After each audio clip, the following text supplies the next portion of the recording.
ಕಿವಿಗೆ ಹೊಳಲ್ಕೆರೆಯಿಂದ ಘೋಷಣೆ ಆಗುವಂತ ತಾಯಿಯ ಭಾರತೀಯ ನಾಮ ಸಂಕೀರ್ತನೆ ಸಲ್ಲಬೇಕು. ಜೋರಾಗಿ ಹೇಳಿ, ಬೋಲೋ ಭಾರತ್ ಮಾತಾ ಕಿ. ನಾವು ಸಂಖ್ಯೆ ಕಡಿಮೆ ಇದ್ದೇವೆ ಎಂಬ ಅಂಜಿಕೆ ಬೇಡ. 1962ರಲ್ಲಿ ಚೀನಾದ ವಿರುದ್ಧ ಯುದ್ಧವಾಗುವಂತ ಸಂದರ್ಭದಲ್ಲಿ ಆ ಚೀನಾದ ಸಹಸ್ರಾರು ಸೈನಿಕರನ್ನ ಎದುರಿಸಿ ಭಾರತಕ್ಕೆ ಆ ಜಯದ ಕೀರ್ತಿಯನ್ನು ತಂದುಕೊಟ್ಟವರು ಈ ಮಣ್ಣಿನ ಮಕ್ಕಳಾಗಿರುವಂತ ಕೇವಲ 120 ಸೈನಿಕರು ಮಾತ್ರ.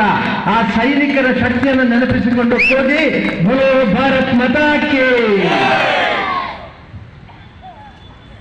ವೇದಿಕೆಯಲ್ಲಿ ಆಸೀನರಾಗಿರುವ ಸಭಾಧ್ಯಕ್ಷರೇ, ವೇದಿಕೆಯಲ್ಲಿರುವ ಎಲ್ಲ ಗಣ್ಯರೇ, ಆತ್ಮೀಯ ಹಿಂದೂ ಸಹೋದರ ಸಹೋದರಿಯರೇ, ತನ್ನ ಮಾತಿನ ಮುಖಾಂತರ ತಾನು ಅಧ್ಯಯನ ಮಾಡಿರುವಂಥ ವಿಚಾರಧಾರೆಗಳನ್ನ ಹಿಂದೂ ಸಮಾಜದ ಮುಂದಿಡುತ್ತಾ ಇಡೀ ಭಾರತ ದರ್ಶನವನ್ನು ಮಾಡಿಸಿದಂಥ ಸನ್ಮಾನ್ಯ ವಿದ್ಯಾನಂದ ಶಣೈಯವರು ಇವತ್ತು ನಮ್ಮ ಜೊತೆಯಲ್ಲಿ ಇಲ್ಲ.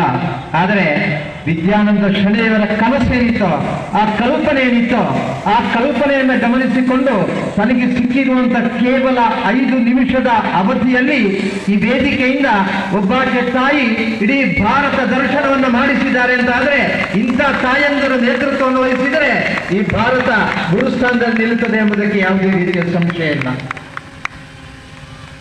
ಜನ್ಮನ ಜಾಯತೆ ಜಂತು ಕರ್ಮಣ ಜಾಯತೆ ದ್ವಿಜ ಬ್ರಹ್ಮಜ್ಞಾನೇತಿ ಬ್ರಾಹ್ಮಣ ಅಂತ ಶಾಸ್ತ್ರದಲ್ಲಿ ವಚನ ಇದೆ.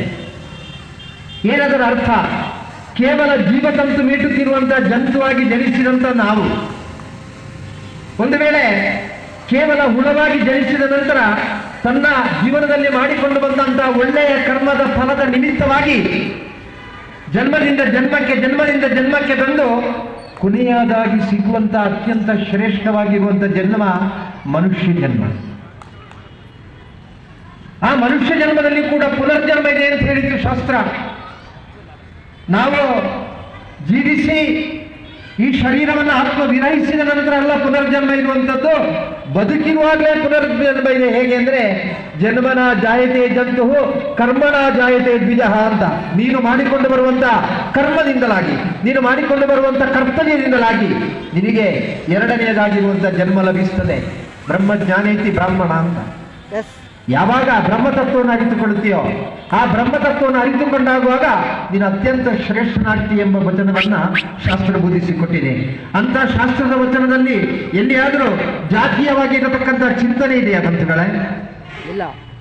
ನಮ್ಮ ಹಿಂದೂ ಧರ್ಮ ಎಲ್ಲಿಯಾದರೂ ಜಾತೀಯವಾಗಿರತಕ್ಕಂಥ ಚಿಂತನೆಯನ್ನ ಮುಂದಿರಿಸಿಕೊಂಡು ಕಾರ್ಯವನ್ನು ಎಸಗಿದೆಯಾ? ಇಲ್ಲ. ತ್ರೇತಾಯುಗದಲ್ಲಿ ಜನಿಸಿದಂತ ರಾವಣ ಜನ್ಮದಲ್ಲಿ ಬ್ರಾಹ್ಮಣನಾಗಿದ್ದ, ಆದರೆ ಅವ ಕರ್ಮದಲ್ಲಿ ರಾಕ್ಷಸನಾದ. ಅವ ಕರ್ಮದಲ್ಲಿ ರಾಕ್ಷಸ ಅನುಭವಿಸಬೇಕಾದಂತ ಫಲವನ್ನೇ ಅನುಭವಿಸಿದ. ತ್ರೇತಾಯುಗದಲ್ಲಿ ಜೀವಿಸಿದಂತ ಭಗವಾನ್ ಶ್ರೀರಾಮಚಂದ್ರ ಜನ್ಮದಲ್ಲಿ ಕ್ಷತ್ರಿಯನಾದ, ಆದರೆ ತನ್ನ ಕರ್ಮದಲ್ಲಿ ಇಡೀ ಪ್ರಪಂಚವನ್ನು ಪ್ರೀತಿಸಿದ. ತನಗೆ ಆ ಜೀವನದಲ್ಲಿ ಸಿಕ್ಕಿರತಕ್ಕಂಥ ಪಾತ್ರ ಏನಿದೆಯೋ ಆ ಪಾತ್ರಕ್ಕೆ ಜೀವವನ್ನು ತುಂಬಿಕೊಂಡು ಆ ಪಾತ್ರವನ್ನು ಪರಿಪೂರ್ಣವಾಗಿ ಸದುಪಯೋಗ ಪಡಿಸಿಕೊಂಡ ಕಾರಣವೇ ಇವತ್ತು ಪ್ರಪಂಚದಲ್ಲಿ ಯಾರಾದರೂ ಒಂದು ಹೆಸರನ್ನು ಉಲ್ಲೇಖ ಮಾಡುವಂತಹ ಸಂದರ್ಭದಲ್ಲಿ ಮರ್ಯಾದಾ ಪುರುಷೋತ್ತಮ ಎಂಬ ಆ ವಿಶೇಷವಾಗಿರುವಂತಹ ಬಿರುದನ್ನು ಕೊಡುವುದಿದ್ರೆ ಅದು ಭಗವಾನ್ ಶ್ರೀರಾಮಚಂದ್ರನಿಗೆ ಮಾತ್ರ ಸಲ್ಲುತ್ತದೆ.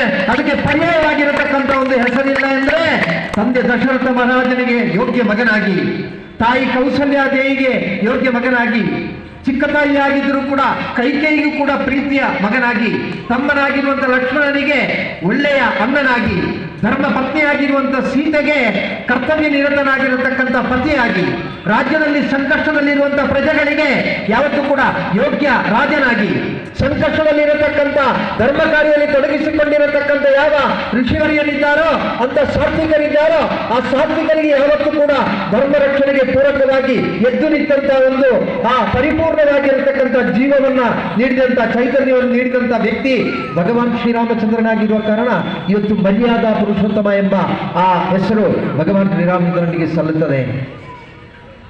ದ್ವಾಪರ ಯುಗದಲ್ಲಿ ಧರ್ಮಗಳ ಯುದ್ಧ ನಡೆಯುವಂತ ಸಂದರ್ಭದಲ್ಲಿ ಧರ್ಮದ ಜೊತೆಯಾಗಿ ನಿಂತುಕೊಂಡು ಎದುರುಗಡೆ ಇರುವವರು 100 ಕೌರವರಾಗಿದ್ರೆ ಇಲ್ಲಿರುವವರು ಕೇವಲ ಪಂಚಪಾಂಡವರಾಗಿದ್ರು ಕೂಡ ಆ ಪಾಂಡವರ ಜೊತೆಯಲ್ಲಿ ನಿಂತು ಧರ್ಮದ ಸಂರಕ್ಷಣೆಯನ್ನು ಮಾಡಿದಂತ ಯಾವ ಭಗವಾನ್ ಶ್ರೀಕೃಷ್ಣ ಪರಮಾತ್ಮನಿದ್ದಾನೋ ಇವತ್ತಿಗೂ ಕೂಡ ನಮ್ಮ ಈ ದೇಶದಲ್ಲಿ ಅಥವಾ ಪ್ರಪಂಚದಲ್ಲಿ ರಾಜಕೀಯವಾಗಿ ಸೂತ್ರವನ್ನು ಅಳವಡಿಸಿಕೊಳ್ಳುವಂತಹ ಸಂದರ್ಭದಲ್ಲಿ ಧರ್ಮ ಸಂರಕ್ಷಣೆಗೋಸ್ಕರವಾಗಿ ನಾವು ತುಡಿಯುವಂತ ಮಾರ್ಗ ಯಾವುದಾದರೂ ಸರಿ ಅದು ಧರ್ಮ ಸಮ್ಮತವಾದದ್ದು ಎಂಬುದನ್ನ ನಾವು ಇವತ್ತಿಗೂ ಕೂಡ ನಮ್ಮ ಜೀವನದಲ್ಲಿ ಅಳವಡಿಸಿಕೊಳ್ಳಿಕ್ಕೆ ಪೂರಕವಾಗಿರುವಂತಹ ಸಂದೇಶವನ್ನು ಕೊಟ್ಟಿರುವಂತಹ ಭಗವಾನ್ ಶ್ರೀಕೃಷ್ಣ ಪರಮಾತ್ಮ ಜನಿಸಿದ್ದು ಗೊಲ್ಲರ ಕುಟುಂಬದಲ್ಲಿ.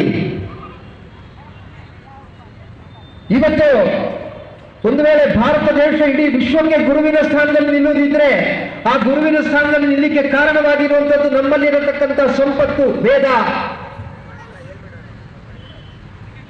ಆ ವೇದವನ್ನು ಸಾಮಾನ್ಯ ಜನರಿಗೆ ಅರ್ಥವಿಸಿಕೊಳ್ಳಿಕ್ಕೆ ಸಾಧ್ಯ ಇಲ್ಲ ಎಂಬ ಸಂದರ್ಭದಲ್ಲಿ ಅದಕ್ಕೆ ವ್ಯಾಖ್ಯಾನವನ್ನು ಬರೆದು ವೇದವನ್ನು 4 ಆಗಿ ವಿಂಗಡಿಸಿ ಋಗ್ವೇದ, ಯಜುರ್ವೇದ, ಸಾಮವೇದ, ಅಥರ್ವವೇದ ಎಂಬುದಾಗಿ ವಿಂಗಡಿಸಿ ಅದನ್ನ ಈ ಸಮಾಜಕ್ಕೆ ಧಾರೆ ಎರೆದು ಕೊಟ್ಟಂತ ಇವತ್ತಿಗೂ ಕೂಡ ವ್ಯಾಸ ಪೂರ್ಣಿಮೆ ಅಂತ ಹೇಳಿದ್ರೆ ಅದು ನಮ್ಮ ಸನ್ಯಾಸಿ ಶ್ರೇಷ್ಠರೆಲ್ಲರೂ ಕೂಡ ಚಾತುರ್ಮಾಸ್ಯ ವ್ರತಕ್ಕೆ ಪ್ರಾರಂಭ ಮಾಡುವಂತ ಸಂದರ್ಭದಲ್ಲಿ ವ್ಯಾಸ ಪೂಜೆಯನ್ನು ಮಾಡಿ ಪ್ರಾರಂಭ ಮಾಡುವುದಿದ್ರೆ ಅಂತ ವ್ಯಾಸ ಜನಿಸಿದ್ದು ಬೆಸ್ತರ ಕುಲದಲ್ಲಿ.